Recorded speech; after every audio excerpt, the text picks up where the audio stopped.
Hey YouTube, Tom here from Video Gamers Soapbox today to talk about South Park: The Stick of Truth. I'm going to keep this video very short, hopefully down to 5 minutes. If I go over, I apologize, but I just want to get the main points across this game just to inform people of what I've found about it. So, yeah, I'll do my best to keep it short.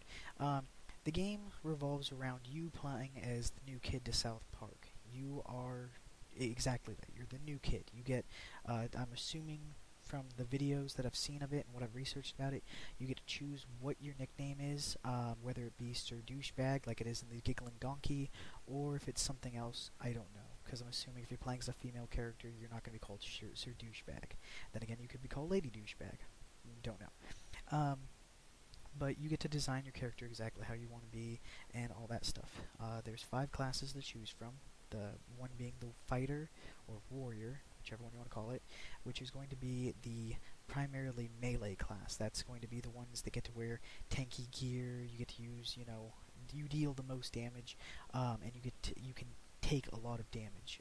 It's a very, in RPGs, it would be considered a very safe class due to the fact that, again, you've got the armor, you've got the hit points, you've got everything to keep you alive. The downside is you have no magic damage, and you rely so heavily on potions and other people to keep you alive. But for those that don't mind, fighter is a very good class to play as. Then after that, there's the mage class, which is it's the wizard, the mage, the whatever you want to call it, magic user, which is the class that is primarily going to be using magic as a way to defeat enemies. In the game, in the footage that I've seen of the game, you can see Cartman, who is obviously a mage class, and the fact that his name or his fantasy name is the Wizard King. You can imagine he's again a mage, and what he does is he drops his drawers and then farts and takes a lighter, and I'm assuming that's a fireball or something like that, or a fire spray, whatever you want to call it.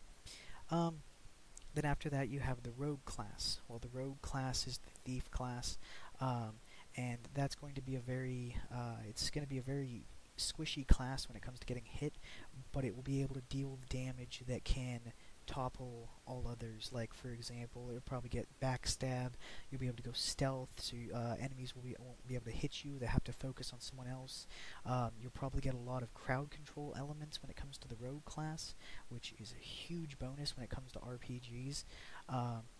Then after the rogue class, you have the cleric, which I like the cleric. I'm hoping they make the cleric more based on a paladin versus based on simply being there to support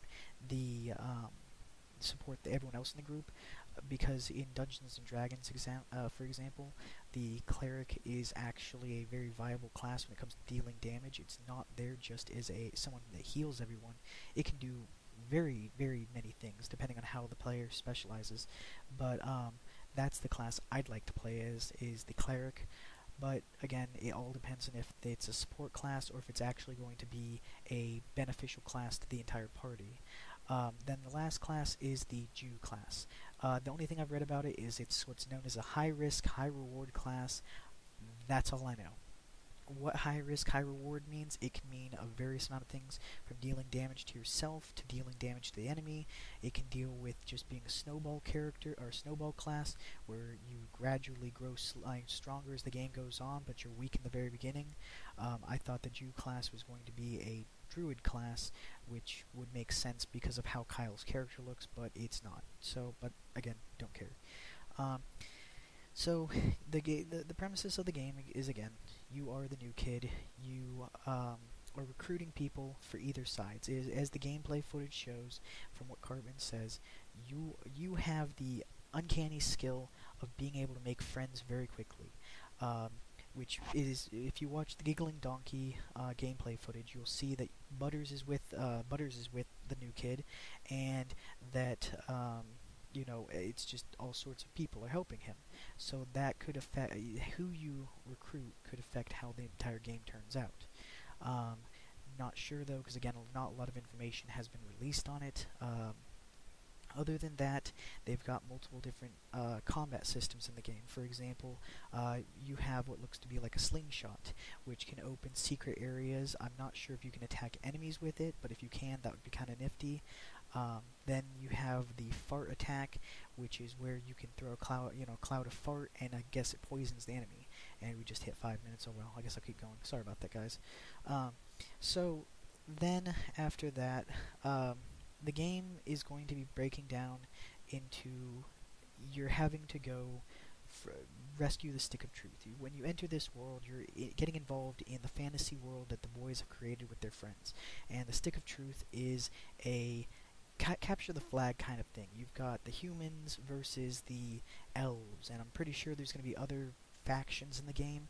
A good way to look at it is the recent South Park episodes, which was the Xbox versus the PlayStation wars. Console wars, as they're known, for those of you that don't know what it's called. But that's primarily what it's broken down into, is they're both fighting for the Stick of Truth. And you get to choose which side you get to join. You get to choose who you want your party, who you want your side. And, you've got all sorts of different summons, which again, I think could take effect depending on who you recruit. For example, Mr. Hanky, you've seen him in the gameplay footage. You see Mr. Slave, you see, all sorts of South Park characters which aren't really seen in nowadays episodes. So it could play a huge effect in who you recruit and how the game turns out. One of the things that they've made sure to... They haven't really shown it a lot of, but they showed it in the Giggling Donkey video, which was the fact that, again, you can utilize your slingshot to let people in to help you, to, throw your farts at the enemy that poisons them for when combat starts. But one of the things that a lot of people didn't see is there's a game that's called Super Mario RPG, and in the game, when you get attacked, you can block and you take less damage if you hit the block button at the certain time. If you attack, you deal extra damage. And if you watch the Giggling Donkey video, you'll see that you can actually you can get a bonus for blocking and a bonus for hitting depending on when you hit that action button. How that plays into effect, I'm not sure yet. Again, they haven't released a lot of information about it, but I'm pretty sure it's going to be very, very nice, especially due to the fact that if you're playing as a very weak class, that's going to make or break your entire time. Something that I've also read about the game, or I'm not sure if they just haven't released it yet, since the game is only a couple weeks away. I'm hoping that they actually do add this in, but if they don't, oh well, which is the co-op feature. Now, I would love to go into this town I would love to go into South Park with my friends and go on these quests. I think it would be more fun. If you can't, well, that really sucks, but it's still going to be a good game to me. And I'm going to go ahead and leave this video on saying the fact that if you haven't seen any of the gameplay footage, I'm going to put all of the everything I've found in the description below. Trey Park and Matt Stone have gone so far into making this game that they've actually mapped out the entire South Park city, which they'd never done before. A lot of people thought they did, but they hadn't. Other than that, I could get into what comes with the pre-orders, but I'm not going to bother because I know a lot of you guys don't want to pre-order games, especially due to how bad the latest games have been turning out and all the glitches and everything. But I can almost fully assure you that this game has had all the time and love put into it. These guys really care about their show. They've been doing it for years. It's really their only professions, that I've known them to do. So I don't think they're going to fuck up the game for it.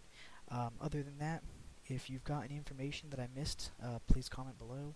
If you like my video, please go ahead and hit the like button.